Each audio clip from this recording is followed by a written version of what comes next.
Hey techies, thank you each and everyone for being here with us today. We are extremely delighted to welcome those of you that have been with us for a while now, as well as those who are new to our community Codex Script.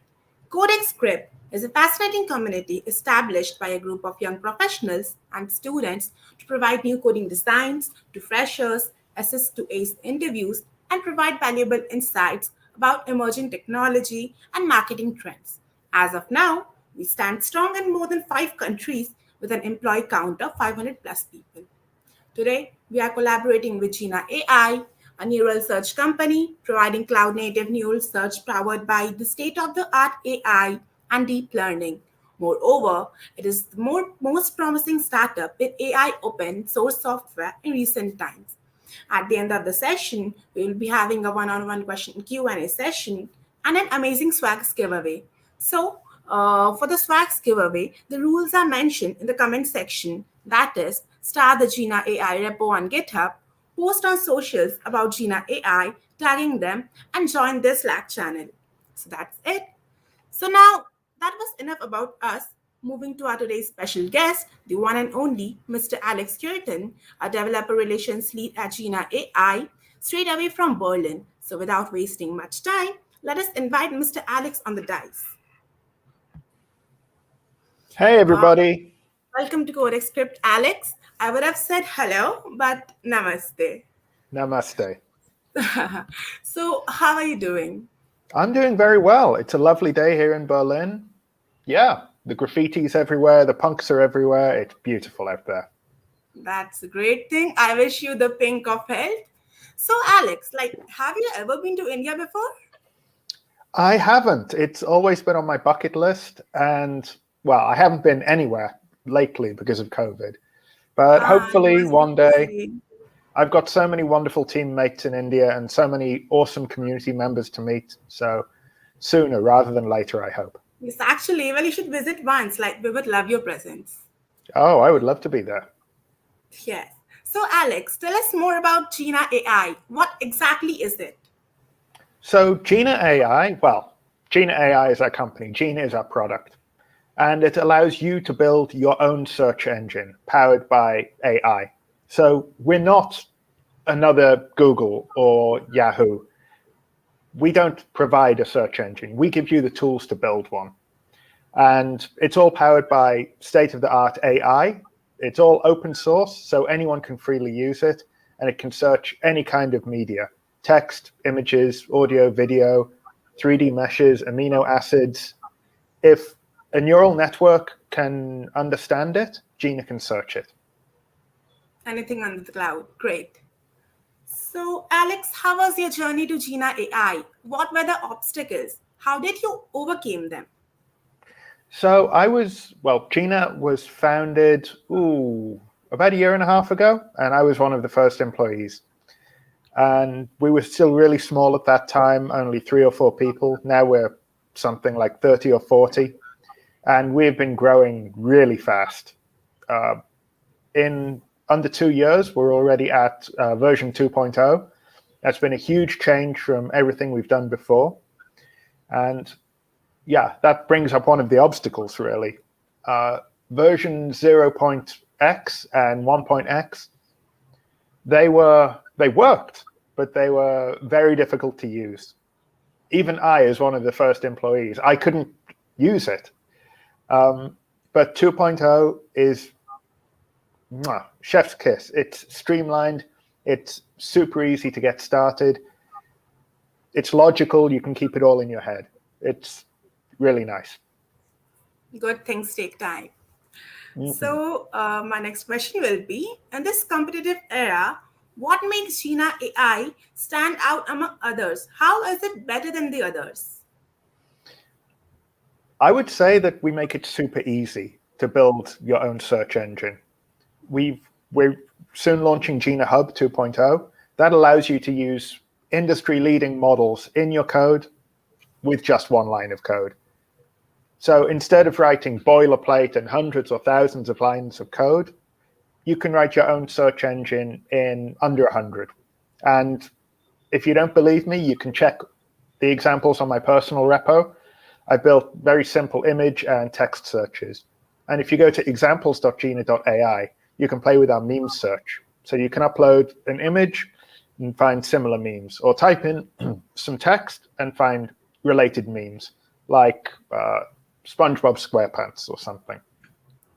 That's wonderful. Links in the comment, guys. Go check it out now. So, Alex, according to you, like, why should one switch to Gina AI? Like, why Gina AI? There are new startups launching all the time. And every startup, well, not every startup, but almost all startups, almost all apps use search in some way. Sometimes that's really obvious. If you're going to Google, you're typing into a search box. But let's say you're going on a dating app and you're swiping through profiles. That is a search. It's a recommendation system. The things Amazon shows you all the time are recommendation systems. If you open any app, it has search. So if you want to build the next big thing, the next Amazon, the next Spotify, the next Tinder, you're going to need search. We make it easy. Okay, that was pretty insightful. Now, that was enough information to get started, I guess. Now, sir, do you want to show something to our audience? Like, do you want to present something? Yeah, sure. I'll share my screen, and I've got a deck. We can go through that. And depending on the time, we can have a little play with Gina. We've got some workshop stuff, but we'll see how we're fixed for time.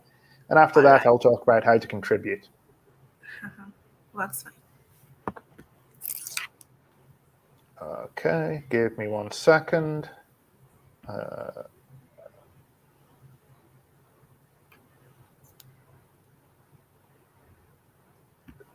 Okay, can you all see that? Yes, we can. Okay, great. So the topic of the workshop that we'll do a bit later is, who's that Pokemon?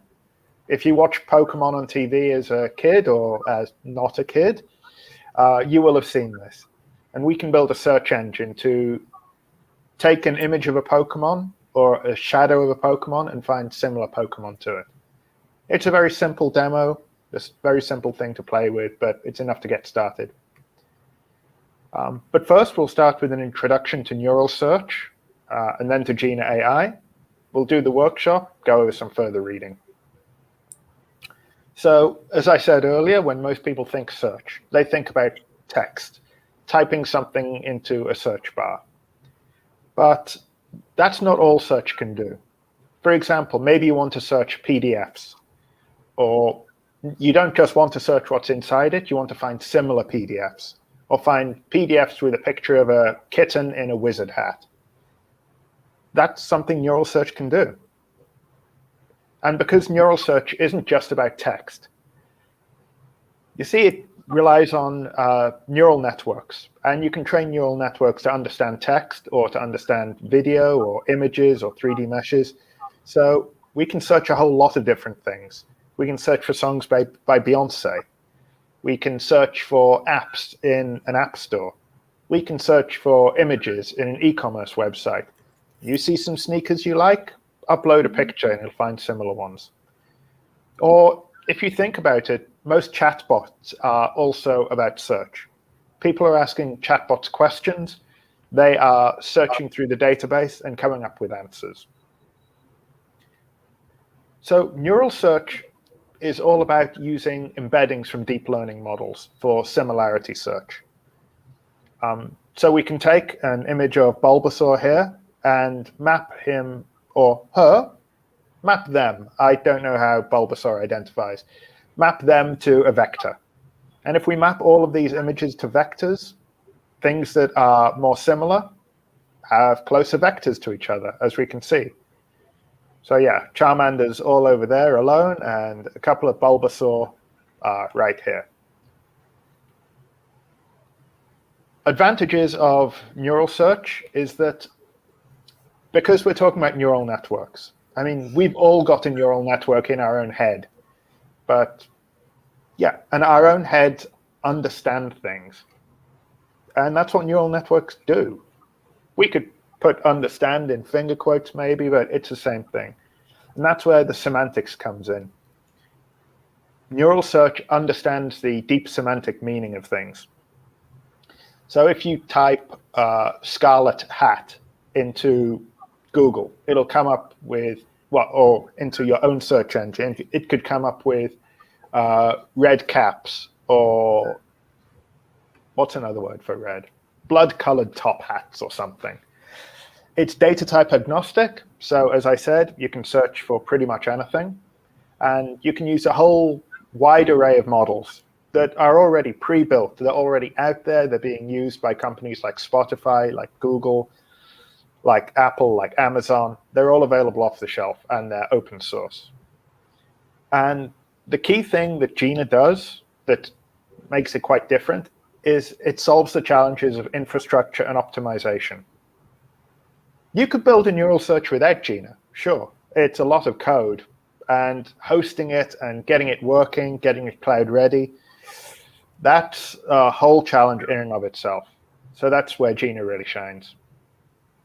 So our mission is to provide an open source neural search ecosystem that lets anyone search any kind of data with high availability and scalability. As I said, we can search a whole bunch of different things. We're putting up more and more demos for people to play with online. And if you want to build a thing with Gina, it really boils down to just three basic concepts. You have documents. A document is, well, it's a document. It could be a text file. It could be an image. It could be an amino acid. It could be anything. An executor is how Gina processes documents. So if you think about processing Romeo and Juliet, the book, well, that's a lot to process. So first of all, you would probably want to cut it down into different sections, maybe by sentence. So an executor would do that. And then another executor would convert that sentence into vectors. So taking that sentence that we can understand and translating it into something that the computer can draw meaning from.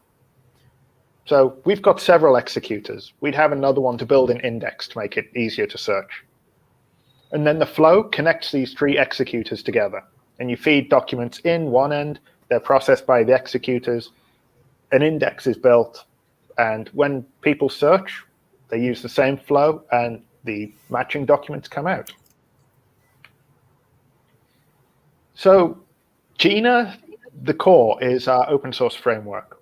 And the other thing we are, well, launching very soon is Gina Hub.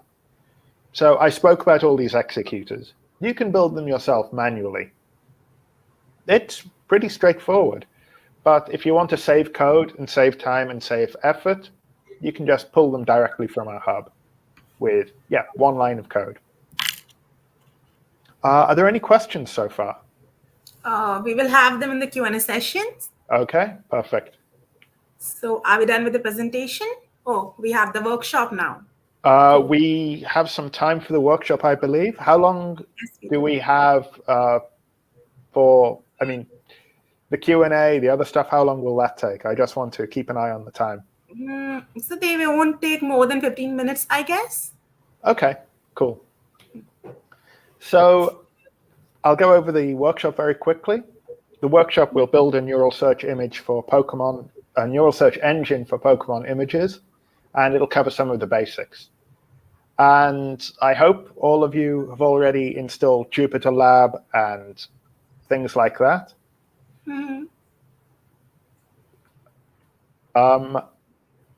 Jyoti, could you find the Colab link and post that in the chat, just in case people don't have Jupyter Lab set up?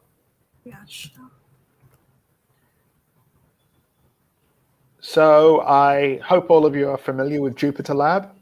It's a notebook system used by data scientists and other Python developers, so you can just develop things in your browser. I wouldn't use it to build a real-world search engine, but for the purpose of this workshop, it works really well.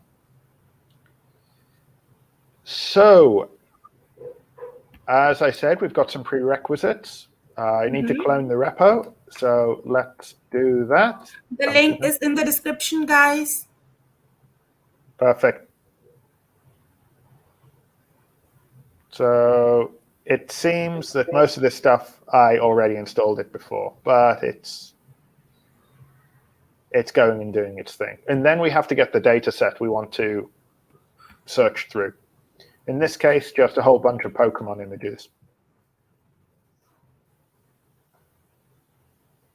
So it's downloading them and extracting them.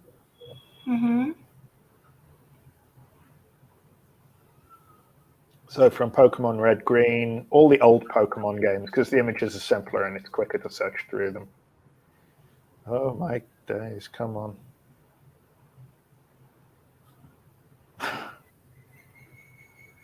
That's a pretty large directory.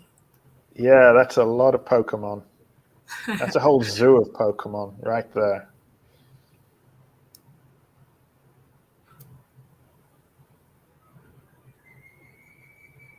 Okay, there we go. That's better. So yeah, we want to do the who is that Pokemon game. So we'll search for the outline of a Pokemon, and we hope it comes back with the real one. Or alternatively, we could search for Pokemon in one position, and it'll return the same Pokemon in a different position.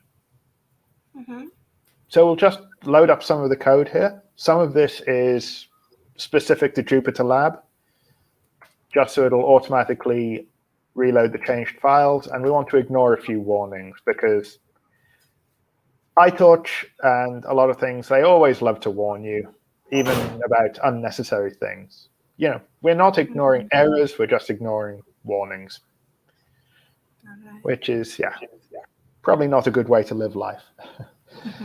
Okay, so we've got all the imports now. Some of these are like glob and rmtree. They're just for processing the files, not for doing much of the searching. And yeah, here we've got our executors. And as I said before, with Gina, we have a few key concepts. Flow, document, and a document array is just a collection of documents. So here with the getDocs function, we're just going to loop through all the files, create a document from each of them with the file name as the URI, and then return that document array. And a document array is just a list of documents.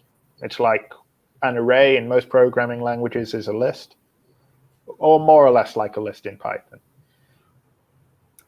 So we are also going to define the number of documents to index. We've got a lot of documents. We don't want to go through all of them, because who has the time? It took me long enough to scroll.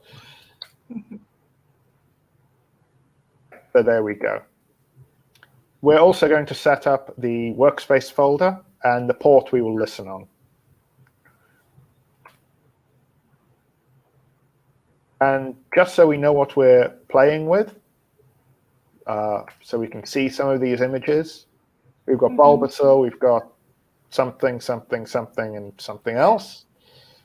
I am far too old to have watched much Pokemon, unfortunately. And then we'll call our getDocs function with the directory and the number of documents. And let's just check how many we have. Yes, we have 100, not thousands. So as I said before, the flow is what connects the executors in Gina. You can define flows in a couple of ways. In this case, we're going to load it from a YAML file. So where is that YAML file? We've got flow.yaml. Yes, just here. Oh, I should ask, is the font big enough for everyone? You can all see clearly? I can. Okay. Guys, let us know, please. Is the font big enough? I'll keep going, and if it isn't big enough, just let me know, and I'll bump it up. All right, I will.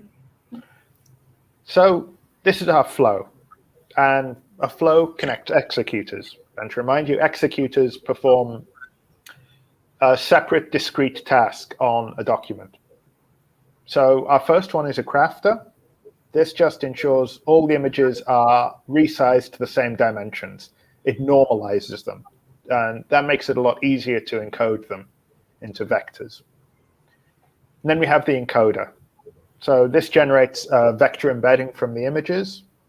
So something turning the images from a bunch of pixels that look like a Pokemon into something a neural network can recognize and understand. And then we have an indexer. This just builds an index that says which embedding maps to which file name and things like that. All right. So let's load that with flow.loadConfig. So we define the flow as F, and we just want to check if our workspace exists or not.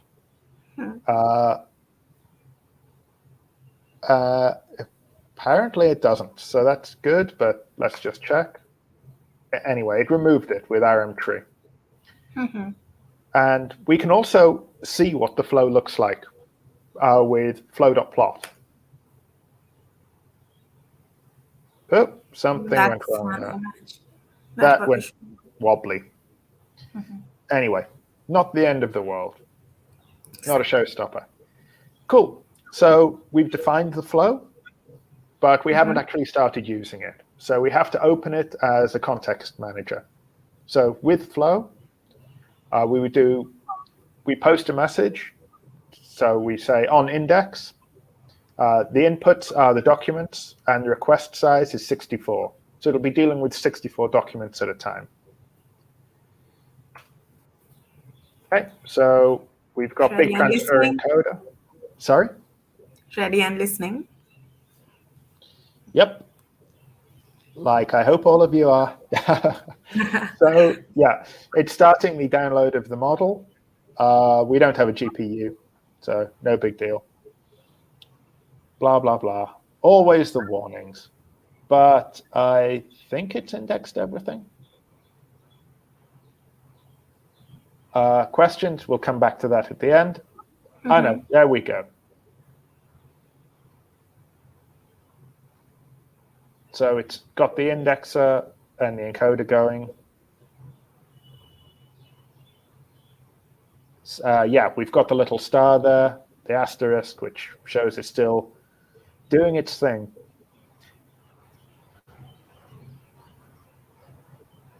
Right, yes. OK, that is done. The index is built. So yeah, just to recap, we've just finished indexing our data. So we've gone through all the Pokemon images. We've made sure they're all the same size.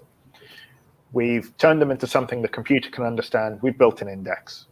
And now, of course, we want to search through that index. So yes, we are going to take one of the images as a query document from the Pokemon Red Blue. And we're going to just have a quick look at that image. All right. Something Bulbasaur. That's the Pokemon. That's the Pokemon we are going to use as our search term. We're going to put that Pokemon into our search engine, and it'll find similar Pokemon. And in this case, we can use an outline. Right, let's do the search. So we've got this time on search. The inputs are the query docs. Can you please increase the font size by a little? Yep, sure. No, not again. Now it's fine. Okay. Now more scrolling. More scrolling. What fun. Where are we? Yes, there. Right, yes.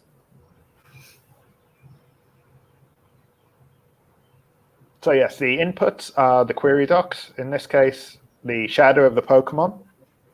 We're posting some parameters, the top K. So that is telling it how many results do we want back. And we're saying, yes, actually return the results. So let's execute that. It's doing its thing again. If you were running something like this in production, you would probably use a lot more parallelization, so it would be a lot faster. It's running in a notebook. and it doesn't have a GPU, so it's rather slow.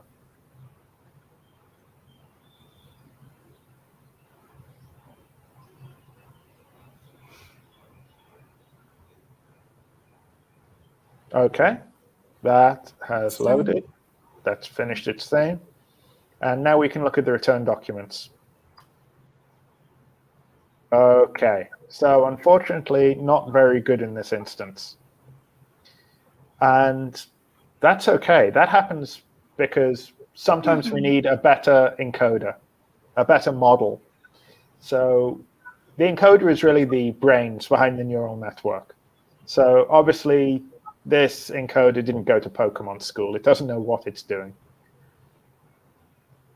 So what we can do is we can easily change our encoder. So in this case, we can open up another flow. And I believe it's flow opt. So yes, in our original flow, we were using big transfer encoder. This time, we'll use image torch encoder. And we don't, our previous flow, we used crafter to normalize the image. But in this one, we don't need to, because we can, there's an option for default pre-processing. And it's often the case that when you're doing anything with AI or neural networks or deep learning, you'll try a few different models to see which one works best. So let's just import our new encoder. There we go. Right, and we can go back up and just change out our flow. So that would be flow dash underscore OPT. We'll have OPT. Yeah, and we'll have to execute this code again. Because we're using a different brain, it won't understand the data from the previous brain. So delete the workspace. Will that work this time? Nope. Okay, and we need to re-index that data. Okay. That was weird. I thought this worked earlier. Must be a little bug. Yeah. Normally, when I'm building things, I build them using Gina Hub, and that seems to be a lot more reliable. It's a little difficult to do inside a notebook, though.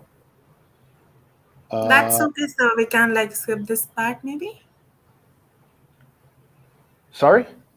We can skip this part maybe? There must be a little bug, not an issue. Yes, we can just skip that part. So unfortunately, we can't use a better encoder this time round. But if you want to see an example of a good encoder in use, you can go to examples.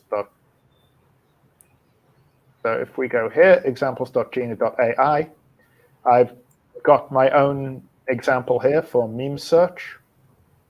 So you can search for memes by similar image. So for example, we've got Leonardo DiCaprio here. You could click Leo and it'll find similar ones. Or if you want to search for text, you could search like memes about Squidward from SpongeBob with school. That's cool. Yeah, so often the word school isn't even here. Before finals, during finals, we know that's school. New kid at school. Well, mention of school, and it's not Squidward, but it's SpongeBob. So pretty close. And these results they're okay. They're not perfect. And that's because we're only indexing 1,000 memes. So if you search for something like Willy Wonka, you're not going, yeah, it just it hasn't seen a lot of Willy Wonka before. It doesn't really have an idea of what Willy Wonka looks like, or maybe this is the only Willy Wonka meme in the collection. So it's not going to be able to find anything similar. The way around this would be to either use, well, the best way would be to index a lot more data. And I'm going to expand this to 3,000 or 10,000 images soon. The other way is to, again, change out the encoder. Different encoders are good for different things. If I wanted to search English text, I wouldn't use a French text encoder. Or if I wanted to search images, I wouldn't use a video encoder, and so on.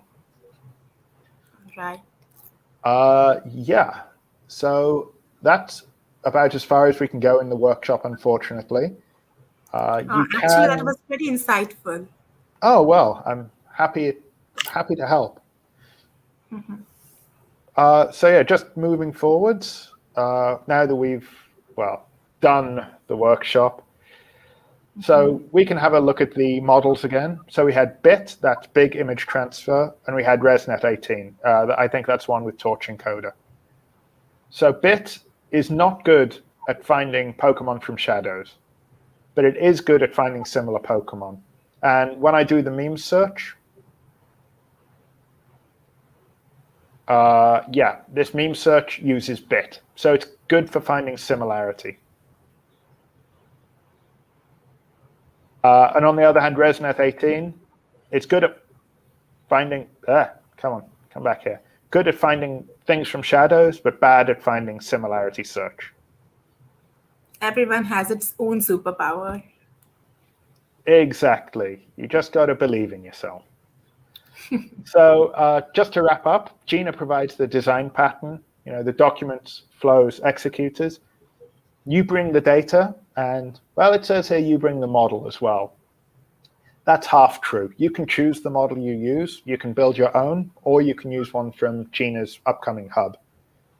And this, my meme search, it uses everything from hub.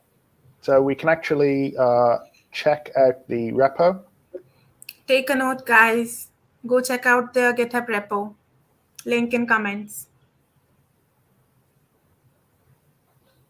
Oh, okay, that's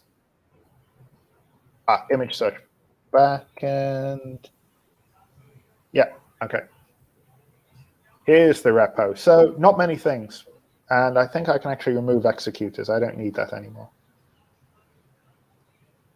So as you can see here, Yet effective. we're just using Gina Hub plus Docker image normalizer and passing it a few parameters. And that's it. So this whole image search engine, the backend is about 70 lines of code. And that's including stuff like generating the documents, which isn't really part of the search. If I weren't using Gina Hub, this would be a few hundred lines of code at least. So it really does make it simpler. Yes, if you want to see the executors we offer on Hub, you can go to our executors repo, so Gina Hub, and we have different ones for different tasks. Crafting, so that's like resizing images or cutting up, or let's say changing all the verbs in text to present tense. So instead of running, ran, run, it would just change all of them to run. Encoders, they're the brains. They take an image of a Pokemon, turn it into something a neural net can understand. Indexers, build an index to make searching easier. Rankers, reorder the results. Segmenters, let's say you're taking Romeo and Juliet, it'll cut it up into sentences. Or if you're taking a big image, it'll cut it up into tiles of smaller images. So next steps. So every second Tuesday of every month, we have our engineering all hands, and I'm more than happy for all of you to attend. So this is where guys. I will do for sure. So it's a summary of what we're doing. We're sharing goals, milestones. It's an engineering show and tell. So we show our cool new toys. You can get tips. You can ask the community anything. It's fun. I'm hosting it, so of course it's fun. Of course. We've got some further links for you. I guess we can put those in the chat. So you can Yes, they will be in the download. description box as Yeah. well as the chat head. And if you want to get in touch, you can, most of us, I mean, the first stop is get.gina.ai. That'll take you to our repo. You can join us on Slack and reach out, say hi on introductions. We're on the social networks, and we always have a lot of videos on YouTube. And our latest little thing is Gina Chill and Flicks. So because Money Heist is coming out tomorrow, Gina has declared a holiday for staff. So we're really trying to get the word out about this and make it go That's viral. really kind of Jina AI. Not a cynical marketing ploy at all. It's out of the kindness of our CEO's heart. Bless his soul. Everyone enjoys Money Heist. Great. So that's the deck. Yeah. That was wonderful. Just a reminder, guys, to be eligible for the swags, you have to start the repo and join the Slack channel. Also, post about them on various social media sites. The links are visible here. So that was pretty good information. So let us now move forward. How to start contributing to Gina AI? What is the procedure? So we're looking for all kinds of contributors. So obviously we're looking for people to contribute code, but also blog posts. If you have a newsletter, getting the word out. On our website, gina.ai/contribute, there's all these different ways. You can make Gina better, help us with technical writing, integrate an awesome AI model. We're really trying to do a big push for people to write their own executors, because there are cool new AI models coming out all the time that understand more and more things in a deeper and deeper way. And we want to get them integrated onto our hub. So then the next person can use it for free with just one line of code. And it makes it easier for everyone. We're also looking for front end, but, well, I would say our main code base is all in Python. For contributing code, if you go to the repo, there's our contribution guide. So telling you how to submit issues with checklists, how to set up GitHub accounts, naming conventions. Those are always important. Writing your commit message. Oh, and actually, at our next Engineering All Hands on September the 14th, we have a guest speaker, Dr. Ibrahim Haddad, who in his guest talk will talk about how to get onboarded as an open source developer. So that's wonderful. Yeah. If you want to get started contributing, I would strongly suggest you join our Slack and go to the contributions channel, one of those. And yeah, reach out on there, not via direct message, just because we get overloaded with direct messages And already. there's so many of them. Oh yeah. So yeah, contributions on Slack is the place to check. So yeah, we're also looking for people to build examples all the time. They don't have to be as fancy as meme search. For this, I wrote a whole front end in Streamlit as well. But yeah, we always love people to use our stuff and let us know how well it's working for them. Okay. So talking about contributions, like, can you elaborate what makes contributions so important? We're an open source project. So we're a commercial open source project. So we are a company, we do have paid developers, but community is our lifeblood.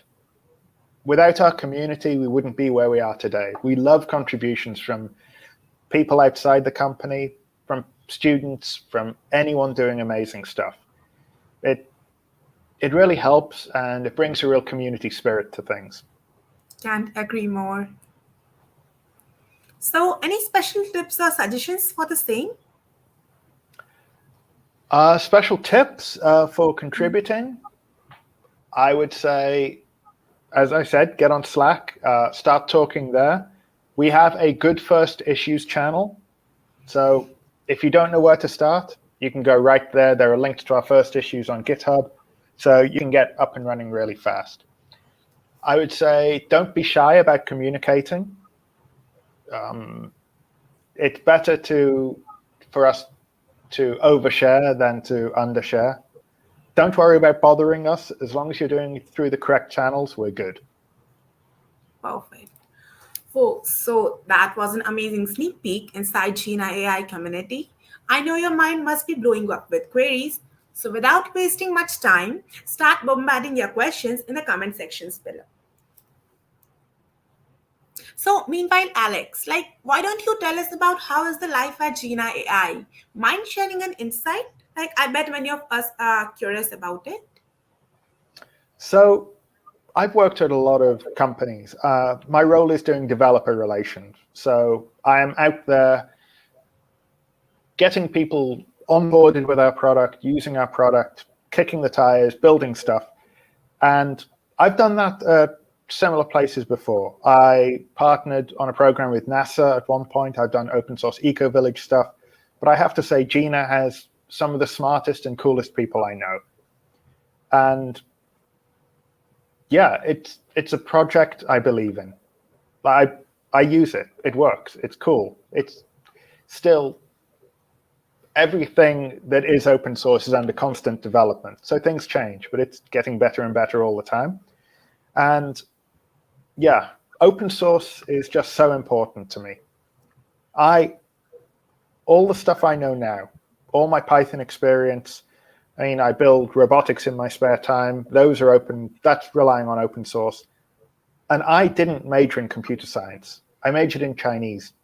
So I just went out there on the internet. I taught myself everything I know now. Are there gaps in my knowledge? No doubt. But am I good enough to get stuff made? Yes. So that's why it's so important to me. Without open source, I wouldn't be here today. Without open source, I'd be running some crappy Microsoft operating system instead of Linux. I'd go nuts. I feel that. Okay, so moving to our first question, that is from Nikhil Shanbak. Good resources to learn more about Gina AI. So number one, our GitHub repo. Number two, docs.gina.ai. We've recently overhauled it completely. It's so much better now. It was a little bit Spartan before. Minimalist is maybe a better word, but it's a lot more maximalist now. And yeah, joining our Slack community. Good way to learn is by asking questions. Okay. So Alex, can you please explain about what is neural search? Since Gina AI is based on neural search, what is it? In short, it's search powered by deep learning and neural networks. So traditional search, let's say Google search from 5 years ago, is keyword-based search, or very similar to keyword-based search. So if you searched for blue shirt, yeah, you'd find blue shirts. But would you find things for turquoise T-shirts? No, because the words are different. The things are basically the same, but the words are different because a keyword search doesn't understand that unless you write in a whole lot of rules, like, oh, blue is turquoise or aquamarine or the color of the sky, and you end up with rules and rules. That takes forever, and you're going to miss a few things. So instead of that, neural search uses neural networks, like the one in your head, but in a computer, obviously. Using real brains would be too gross. Quality preferred over quantity. Rather than Exactly. going through a hell, we go through a limited section. Okay. And So, I would say the other advantage, the other key thing is that you can take out one model and put another model in. So let's say I offer a PDF search engine in English, and then I want to offer it in Hindi as well. Well, in English, I've told it, yeah, blue is turquoise and aquamarine and blah, blah, blah, blah, blah. And then I have to do it again for Hindi and then Urdu and French. And what if I want to search images? I have to do a whole other thing. With neural search, you just take out one model, slot another model in, and boom, Bob's your uncle. That works as a template too. So moving to the next question from Unnati Chapra. So like, what are the future plans for Gina AI? Where do you see this community in like 5 years? Wow, that's a big question, seeing as we're not even 2 years old yet. But I see us at the top of the top neural search framework in the world. I'd say we're practically there already. He says with no ego at all. I see us being a lot easier to use, a lot more widely adopted. I see a lot more executors on our hub as well. We've got quite a lot already, but as I said, there are new deep learning models being released all the time to understand more and more things. And we want all of those to offer to anyone in the world for free with one line of code. That's great. So the next question is from Sharir. We can use Sheena in what type of projects? So Gina is best suited for search projects. So if you want to build a search engine, like if you have your own e-commerce site and you want to build search into it, you're building the next Amazon, say. Gina is a great match. Or if you are building search into your app, and as I said before, every app now has search in it. You can use Gina as a general multimedia processing pipeline as well, because if you take out the indexer, then, I mean, the indexer is one of the keys to search. It builds up the index that the searcher searches through. But you can just use a crafter to resize images if you want, or you can write your own executor to do different things. One of the community contests I'm planning to run is who can misuse Gina in the most creative way. So that could open up a whole weird bunch of projects that I would love to see. So That sounds great. TLDR, if you want to build search, definitely Gina. And we're flexible enough to do other stuff too, if that's what you want to do. So the next one is from Andrew. I heard you guys are working on a new Gina UI component. When will it be ready for release? That's a good question. I need to check in with the team, or even better yet, Andrew, you can check in with the team. Ping them on Slack, on the general channel, probably the best one. All right. So the next question by Abhishek Kumar has been answered already. So moving forward, so what is the eligibility criteria to join AI as a contributor or as a employee? So as a contributor, I'll just share my screen again. Sure. Where are we? Yes. The key thing is that you follow these rules. So, yeah, we have rules about everything, and we don't want to be tough on anyone, but the rules make it so much easier for us to manage everything that if we didn't have them, things would just go crazy and we'd be adrift. I'd say the key ones are respect the naming conventions, because if you don't follow the naming conventions, there's the Gina dev bot will not allow it to go through.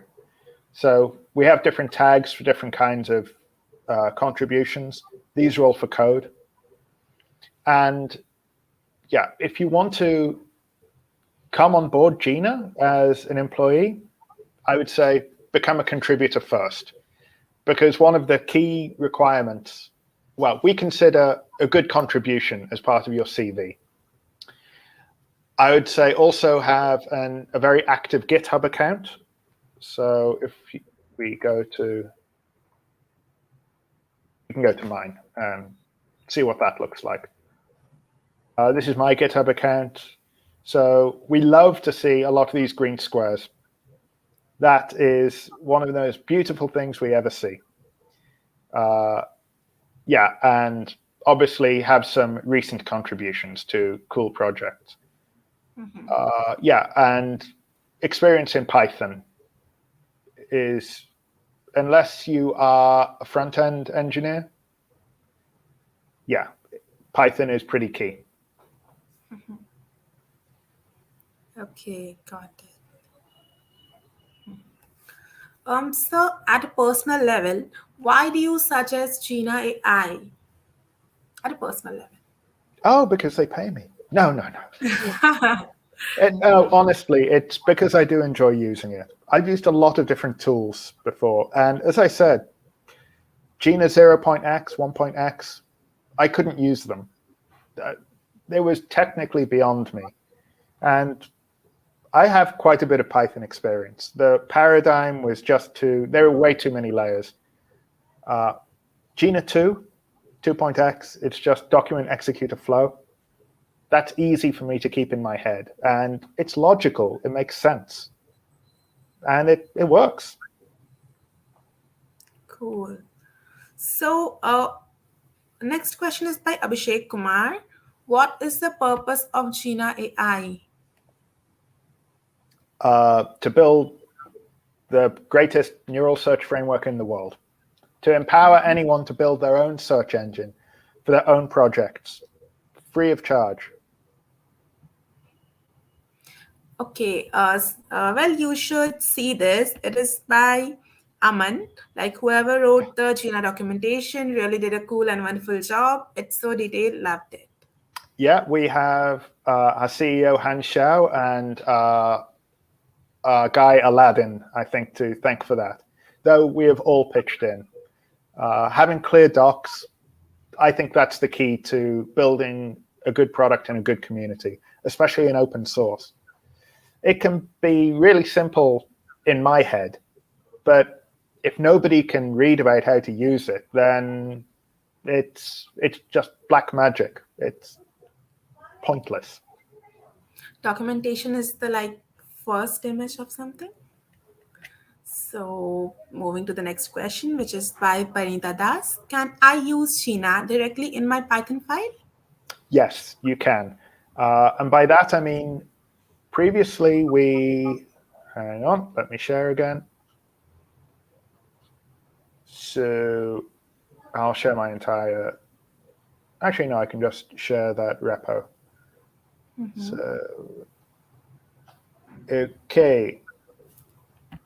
So where are we? Simple Gina. So in Jupyter Lab, where are we? I'm just going to show you how we loaded the flow before.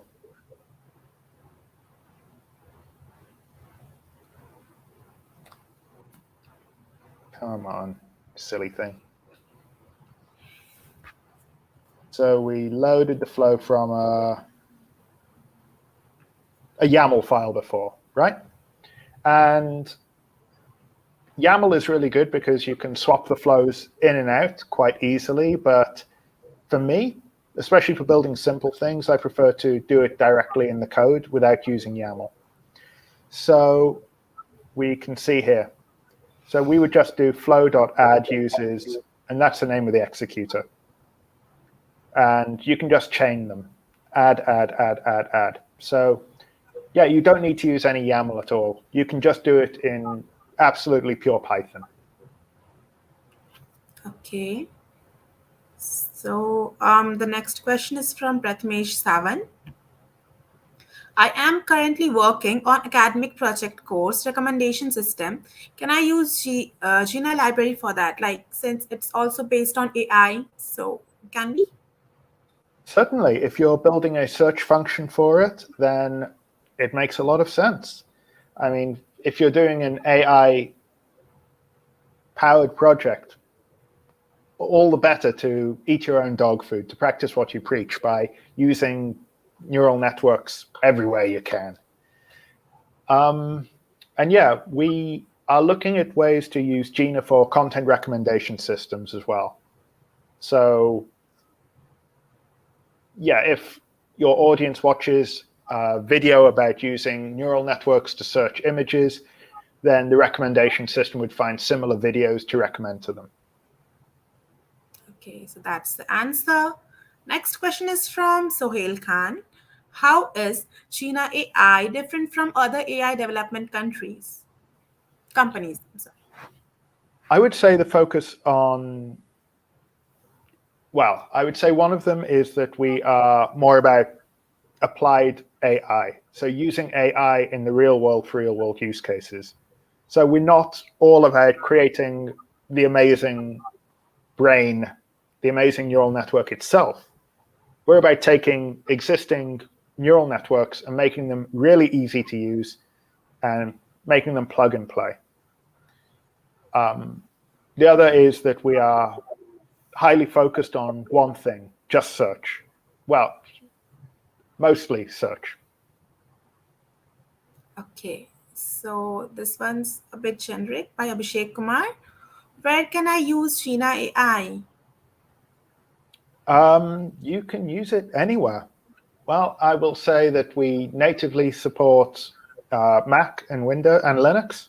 If you want to use Gina under Windows, you can install WSL, Windows Subsystem for Linux, and use it that way.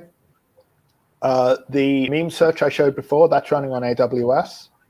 You can run Gina on any cloud provider. You can run it in Docker or outside of Docker on bare metal.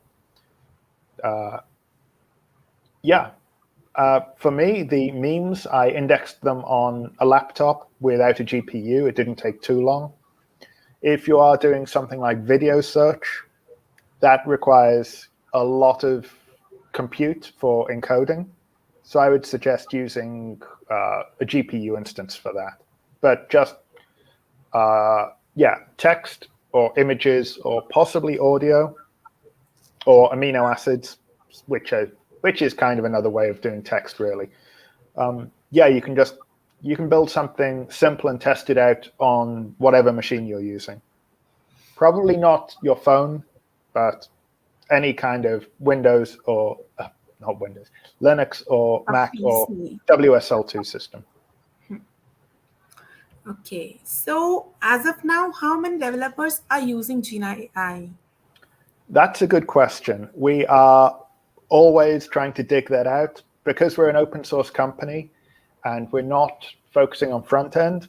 We have to rely on community feedback. We have to rely on metrics about how many people are installing us from pip, how many people are starring us on GitHub. We are almost at 10,000, so please help us get past that mark, and our boss will hopefully buy us some champagne. And things like Docker pulls as well. It's been an interesting journey getting all this information. And I think for any open source company, especially like infrastructure and backend like us, it's a constant challenge, but an interesting one. All right. So next one is quite technical. So Hail Khan says, why use neural network when there are other AI techniques? Neural network does uses a lot of computation. I would say neural networks, there are a lot of models already out there that work really well. And when I say really well, I mean some of them invented by Google and being used by Google, being used by Spotify, being used by Facebook. It's like they're best in class. There are other ways of doing, well, AI. I mean, there's like machine learning, which is just statistics with a fancy hat on, in my book. And that is good for some use cases. But then if you're doing quite complex things and you don't want to think about it and you don't want to implement all that headache causing code, off-the-shelf neural networks, they're the best bet. All right. So I guess we have covered all the questions. Have we? That's great. We have a lovely crowd today. So now that was a power pack session. Thanks to Mr. Alex. So now it's Thank you. time for the most exciting round of today's meet. Yes, you guessed it right. Facts time. So, based on the criteria we have mentioned and algorithms, we will choose three winners. It will also be chosen on the basis of like who has been more interactive throughout the session. So, without wasting much time, go straight away to follow the rules, and we will make sure that you are given some wonderful swags. So, let us see who is in luck today. Winners will be declared shortly. Fingers crossed. So that was all. Did you guys enjoyed it? So it was a pleasure having you here. Thanks a lot for joining us today and blessing us with your knowledge and insights. Indeed, Gina AI is an amazing community, and we all are looking forward to join it. So let's call it a day today. Perfect. I look forward to seeing you all on Slack, and we can talk more there. That's good. So thanks a lot. Take care. Bye bye, everyone. Let's meet in another session soon. Thanks, everyone.